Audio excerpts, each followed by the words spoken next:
ada gen keturunan dari manusia, yaitu monyet. Dan berhasil guys, satu betina, satu jantan. Yang betina namanya Neti, yang laki namanya Dito. Saking seringnya berhasil dalam percobaan ini, maka mereka melakukan lagi percobaan lagi nih guys, mengkloning sebanyak mungkin, yaitu tikus, kambing, dan sapi. Karena faktor keberhasilan mereka dan mereka disupport penuh oleh sang penguasa dunia, maka pada tanggal 31 Mei 1997 mereka mendirikan perusahaan guys. Sampai akhirnya menjadi pro dan kontra. Terdaftar sebagai perusahaan di Bahama, yaitu di Amerika pada tahun 1997. Dan mereka akhirnya pada tanggal 27 Desember 2002 akhirnya berhasil membuat kloningan manusia pertama, yaitu Eve. Makanya disebutnya Clonite Eve, karena dari perusahaan Clonite ini berhasil membuat manusia pertama hasil kloningan.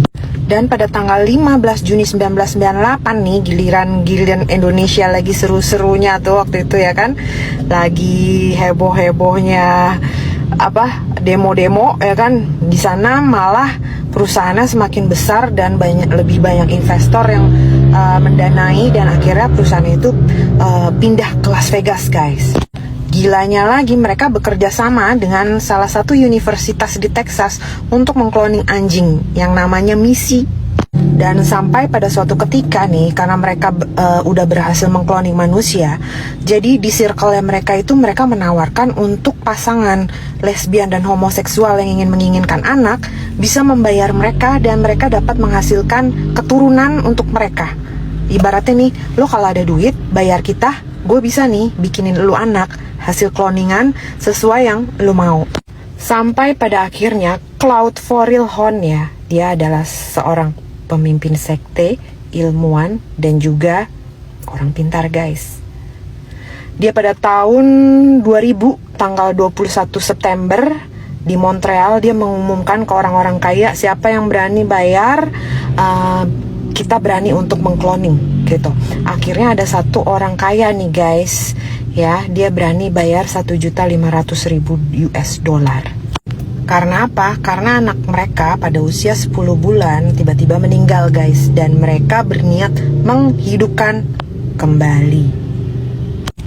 Dan tentu saja para ilmuwan senang banget dong, udah dapat dana dari sang penguasa, ada orang kaya yang mendanai juga, dan mensupport penelitian mereka untuk menghidupkan anaknya mereka yang 10 bulan lalu udah meninggal. Akhirnya nih, ahli biokimia, ahli genetika, ahli fusi sel, ahli para dokter-dokter medis Prancis, dan pak ilmuwan-ilmuwan bergabung dalam circle-nya penguasa dunia melakukan itu, dan ternyata berhasil lagi guys, hidup. Dan semakin banyak orang-orang yang menyumbangkan sel telur, juga menawarkan rahim mereka untuk mengimplantasi embrio klon. Karena apa? Dibayarnya gede guys. Lu kalau dibayar miliaran gitu untuk suatu penelitian cuma buat dipinjem rahim lu atau indung telur lu, kalau BU pasti mau kan? Dan karena percobaan ini jadi banyak pro dan kontra, dan akhirnya heboh guys. Dan ada demo-demo ya, sama kayak di sini ya, ada demo-demo kalau pro kontra. Akhirnya apa? Perusahaan itu tutup sementara dan mereka melakukan percobaan underground. Jadi ibaratnya sekarang udah nggak dipublish lagi nih guys. Tetapi terbukti nyata mereka sudah menghasilkan puluhan ribu guys untuk masa depan. Oke, sekarang aku jelasin tentang aplikasi pembuat anak. Tadi kan udah yang cloning anak ya. Jadi di masa depan itu, gilanya lagi nih, sang penguasa akan membuat, sekarang sih udah dibuat ya, tapi belum dipublish, aplikasi untuk pembuat anak. Jadi di masa depan itu kan karena populasi dibatasi, jadi kan kebanyakan kan sesama jenis ya guys. Yang manusia asli yang berpasangan itu bisa dihitung pakai jari.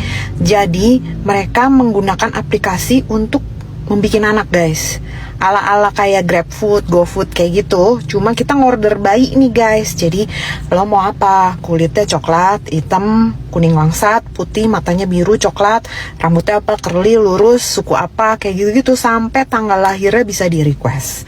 Next video, lanjut part 2 ya.